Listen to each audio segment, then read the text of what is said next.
doy la bienvenida a estos amigos. Mucho gusto de tenerte entre nosotros, José, y de verte en cuarentena.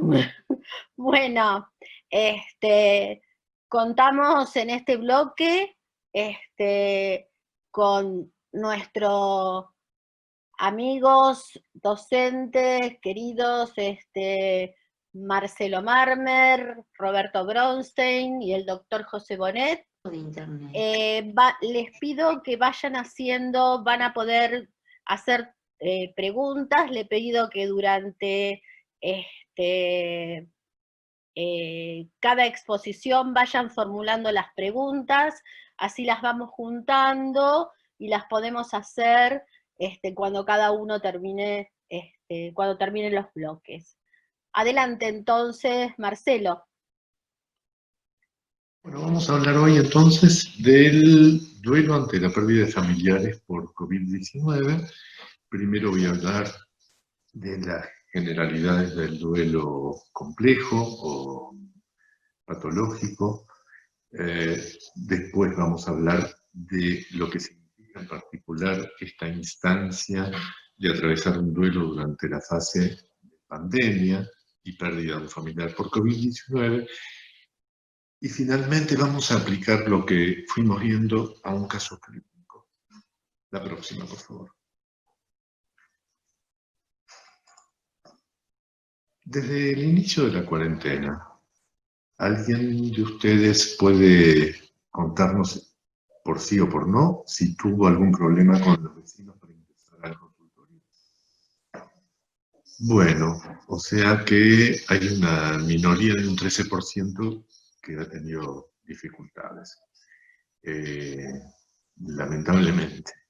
Bueno, es una minoría, pero es verdad que cuando le toca a cada uno se vive como si fuera para todos, ¿no? Pero me pareció importante conocer en nuestra experiencia qué nos pasaba en relación a nuestra asistencia en el consultorio. Bien, entonces, vamos a ver cuáles son los criterios del DSM-5 para el trastorno por duelo complejo persistente. Fíjense que hay muchos síntomas o signos que podríamos tener en cuenta. Lo que me interesa, para lo que estamos viendo hoy, es que por lo menos vamos a tener un periodo de 12 meses con al menos 5 síntomas. Y, por supuesto, la preocupación en relación al fallecido, la preocupación por las circunstancias de la muerte, son entre otros los síntomas que hoy nos toca pensar juntos.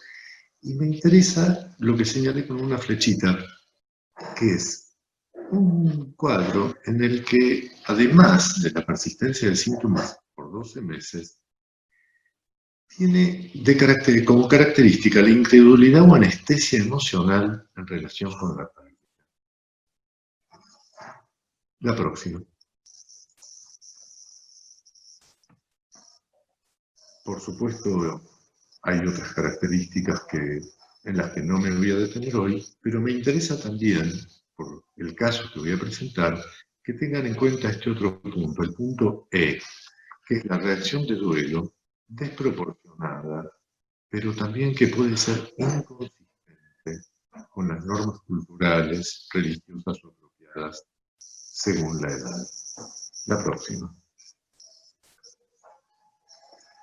Tengamos en cuenta, por supuesto, para todo lo que vamos a pensar hoy acerca de un duelo particular como es por el fallecimiento de un familiar por COVID-19, que las fuentes de apoyo externo es uno de los factores importantes de la resiliencia, es decir, personas e instituciones que rodean a una persona ante una pérdida.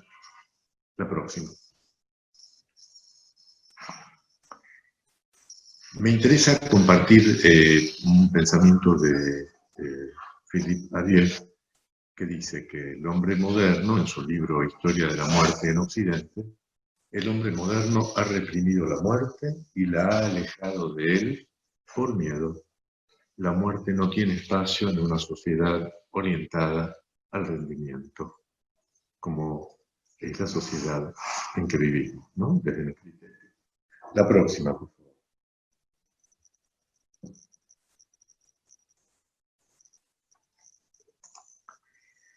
El coronavirus, pasando ya entonces al tema en particular de COVID-19, el coronavirus tiene sus propias normas. El paciente no recibe la visita de sus allegados, ya lo sabemos, por el peligro de infección, de contagio. Los familiares se quedan solos ante la pérdida y en caso de pérdida no se realizan los ritos funerarios propios de una determinada comunidad.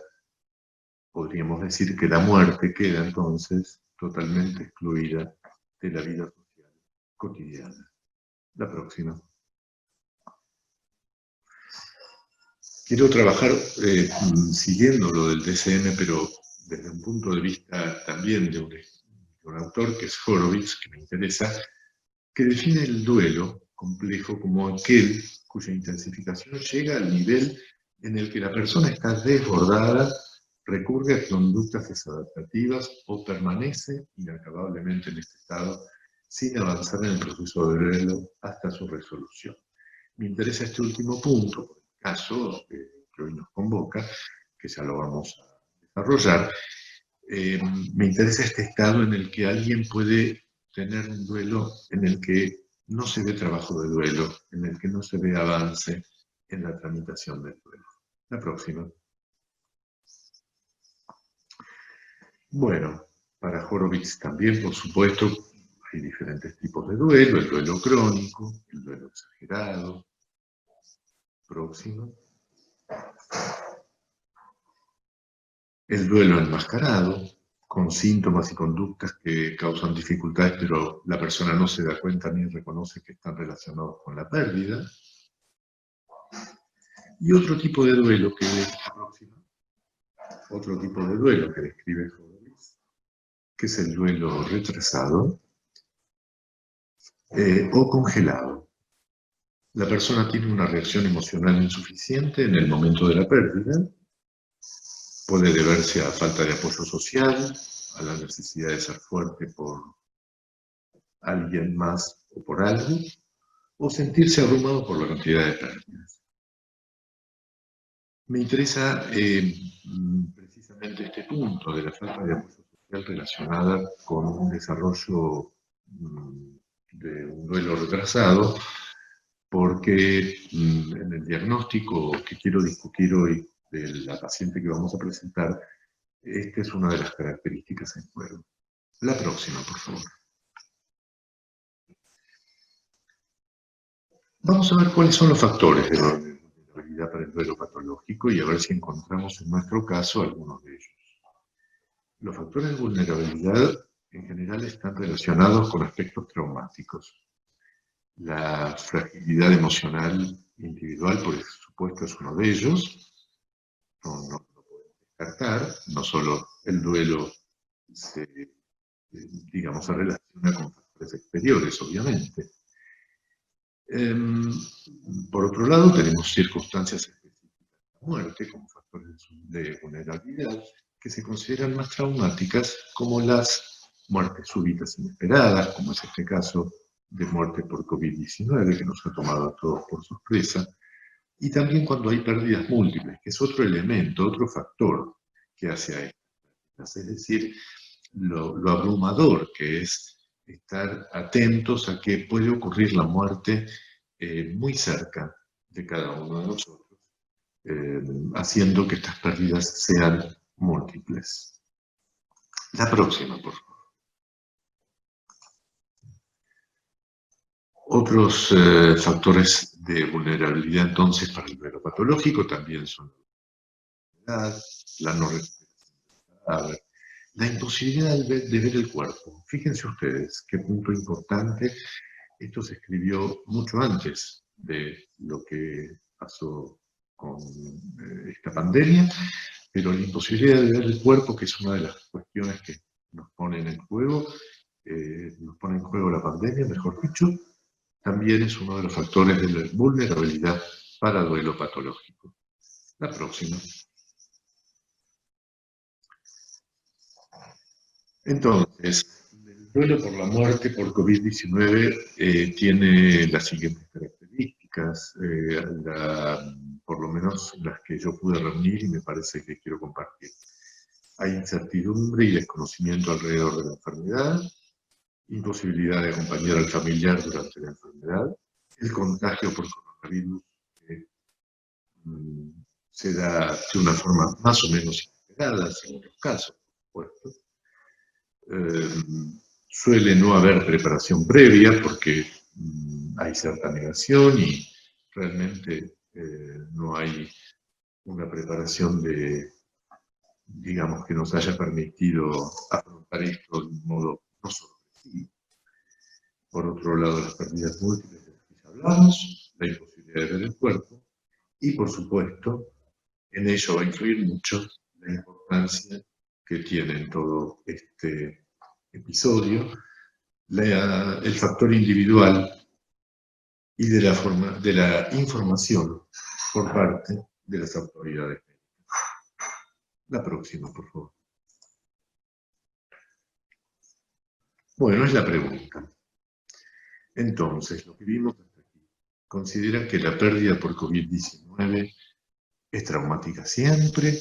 ¿Se torna traumática solo si hay patología psiquiátrica previa? El efecto traumático depende de factores individuales y externos como la rapidez con que se presenta la enfermedad. El efecto traumático dependería, entre otros factores, de un buen acceso a la información del equipo de salud. C y D son correctas, es decir, las dos últimas. Factores individuales. A ver. Bueno, bien. Las 3/4 partes del auditorio contestó correctamente. O sea, insisto, no es traumática siempre por lo que vimos. Depende mucho de factores individuales, de los factores que surgen alrededor de esta pérdida y también, ¿por qué no?, aclarar de cómo informa el equipo de salud para que precisamente lo sorpresivo pueda ser tramitado de un modo menos traumático. Es decir, me quedo con esta respuesta de no es traumática siempre. La mayoría es la que contestó eso. La próxima diapo, por favor. Entonces, conclusión y para que aclaremos esta pregunta. No siempre implica una experiencia traumática la pérdida de un familiar por COVID, no siempre tiene que derivar en duelo patológico. Repetimos las variables que pueden complicar la situación y tornarla traumática. La variable individual, la rapidez con que se da, el grado de sorpresa y la información versus desinformación del equipo de salud. La próxima. Bien, esta es una diapo que me facilitó mi amiga Liliana Fernández, que quiero compartirla porque nos es muy útil para pensar cuáles son las consecuencias de cuando el duelo prolongado, duelo complejo, vamos a llamarlo acá, duelo prolongado o complejo, es también un duelo con trastorno de estrés postraumático. Fíjense ustedes que en la curva celeste, la curva superior, es donde se tornan más importantes todos los síntomas de lo que es duelo. Los síntomas de reexperimentación, los síntomas evitativos, síntomas de embotamiento, síntomas de hiperactivación y todos los síntomas propios del duelo, ¿no? Por supuesto. Cuando hay duelo y estrés postraumático, todos estos síntomas se van a ver mucho más incrementados que si el cuadro se presenta solo. La próxima, por favor. Bien, vamos a describir entonces ahora sí el caso clínico. Pero antes, en la depresión con síntomas psicóticos, ¿cuál es su criterio? ¿Cuánto tiempo debería durar el tratamiento? ¿Daría antidepresivos alrededor de 2 años? ¿Se debe prolongar el tratamiento con el antidepresivo ante síntomas residuales? Si utiliza antipsicóticos, ¿está bien usarlos durante 6 a 12 meses? ¿Se debe reinstaurar el antipsicótico ante la presencia de síntomas positivos? Psicóticos, perdón, a votar. Bien, la respuesta es casi el 70%, todas son correctas, por supuesto. Bueno, me alegro que coincidimos en los criterios de medicación. Vamos a comenzar a describir el caso, entonces, la próxima. Se trata de una mujer de 48 años, con estudios universitarios, que en el año 2007 consulta por depresión e ideas de autorreferencia.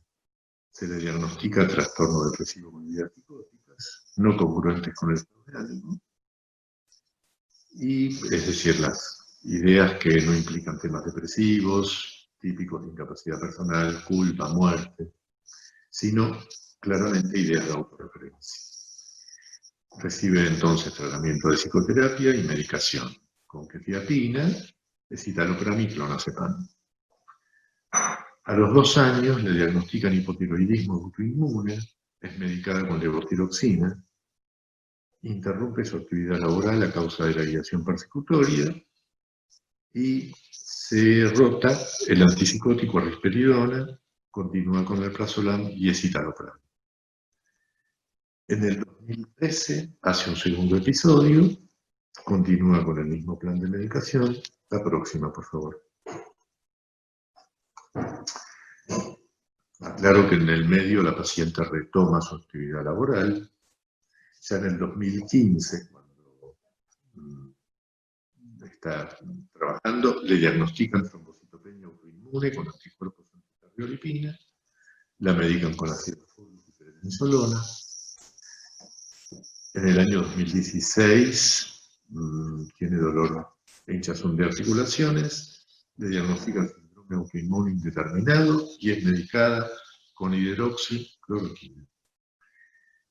Por la interacción que después voy a comentar con hidroxicloroquina, le roto el antipsicótico de risperidona a olanzapina y le retiro el antidepresivo que en realidad lo venía tomando, digamos, según los episodios se incrementaran.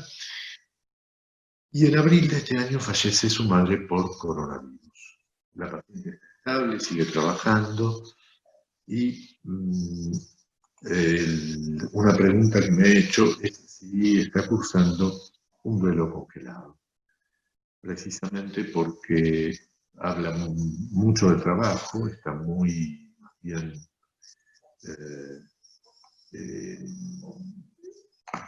digamos, lo que se le ha hecho como importante es precisamente eso, el cuidado del trabajo, pero poco habla del duelo por su madre.